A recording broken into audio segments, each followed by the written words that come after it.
Close your eyes and think about a normal, empty room for a second. Right in the middle of the floor, there's a dishwashing sponge just sitting there, and a person is standing in the corner facing the wall, making all sorts of weird noises. They are searching like they lost the most valuable thing in their life. This isn't a scene from a movie, because scientists actually just did this exact thing in their lab recently. They wanted to see exactly what our pets do when we get into trouble or stuck with a problem. The results were pretty surprising. In this test, the dogs acted exactly like 16 to 24-month-old toddlers, running over to show the person where the sponge was. Almost like they were saying, "Hey dummy, your thing is right here." It was like they were trying to say, "Look, your stuff is lying right here." And what were the cats doing? They were just sitting there quietly watching, not showing the slightest desire to help, like it was none of their business. Maybe you just got home completely exhausted after grocery shopping at Trader Joe's all day. You drop your keys from your hand so they go under the couch. You're bending down, struggling to find them, while your dog will start spinning around you like crazy, trying to figure out exactly what you need. But your cat will probably just stare at you from a distance. So if you think cats are selfish, no, they actually aren't selfish. They just have a different way of seeing the world. Scientists say cats actually understand the whole situation perfectly well,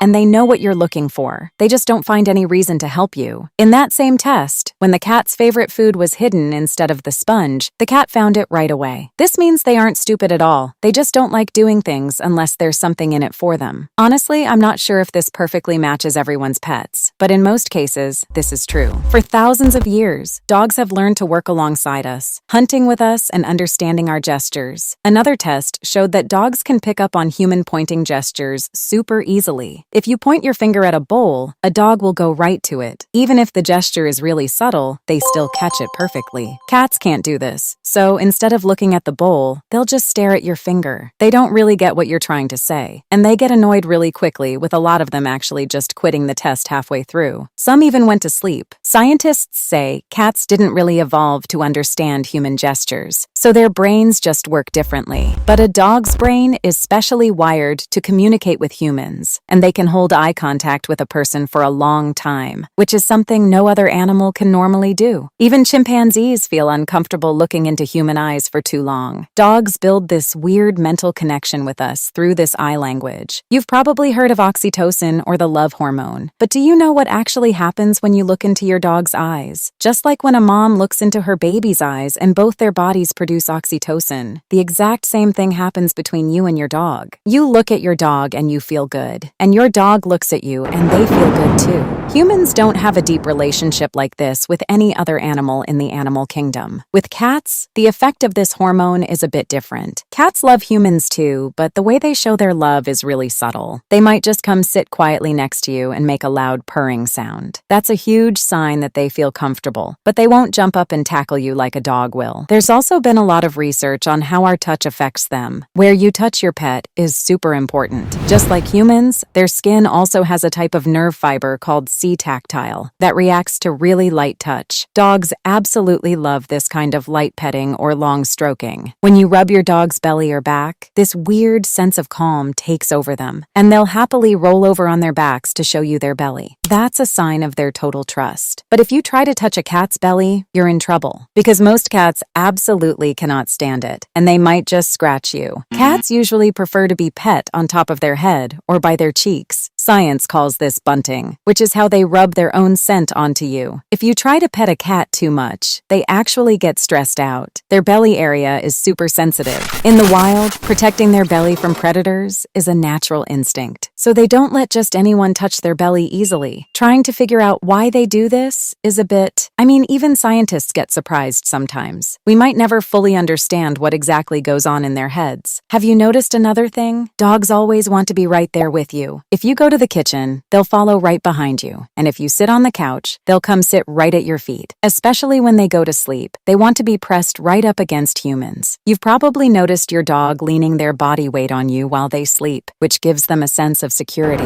Cats like sleeping near humans too, but they don't stick to you like glue the way dogs do. They might curl up in a corner of the bed because they love keeping a little bit of distance. They might stay in the same room but sit somewhere high up, a little far from you. So from up there, they can keep an eye on the whole room. That's an expression of their hunter instincts. Think about service dogs for a second. You'd be surprised to hear that some dogs can actually tell when a person is about to have a heart attack or a seizure before it even happens. These are called alert dogs. When a chemical change happens in the human body, it creates a specific smell that we humans can never smell. But a dog's sense of smell is 1,000 times stronger than a human's, so they can catch that tiny change in smell. They warn their owner right before a seizure hits, so the owner can sit down somewhere safe. Dogs do an amazing job for children with autism too, helping keep the kids calm, because they can tell when the child is about to have a panic attack. Cats have a super sharp sense of smell too, but they don't give humans these kinds of warnings, because they just don't get as stressed by human danger how much a dog does. If they get into a problem, they try to solve it themselves without looking to humans expecting help. They are highly independent animals. There's actually a negative side to this relationship between dogs and humans too.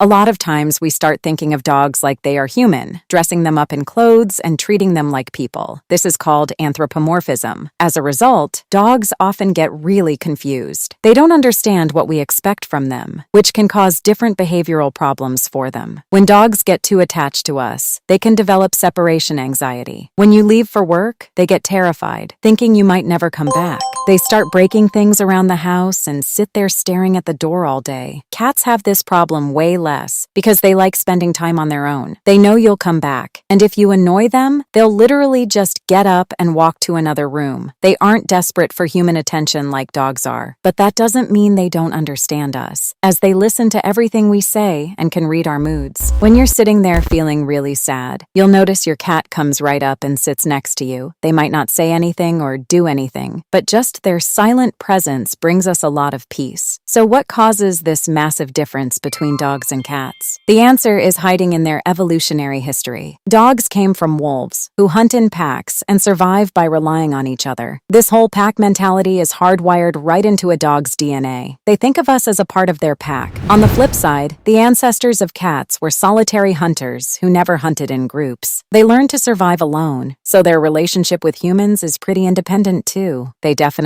love us, but they don't depend on us completely. The role these pets play in our daily lives is actually huge. Studies show that people who own dogs or cats have lower blood pressure than the average person. Owning a dog means you have to take them for regular walks, which ends up being a good physical workout for the person too. Keeping a cat, on the other hand, doesn't require that much physical effort. So for older people or someone living alone, a cat can be a really great companion. When we come home tired from working outside all day, seeing their waiting faces at the door just washes all that exhaustion away. A dog might wag its tail to welcome us, and a cat might just rub against our legs to let us know it's there. The way they show it is different, but the feeling behind both is exactly the same. Next time your dog rushes over to help you in trouble, give them a hug and a little pet. And when your cat just stares at you from a distance, just look at them and smile, because they are both absolutely perfect in their own way.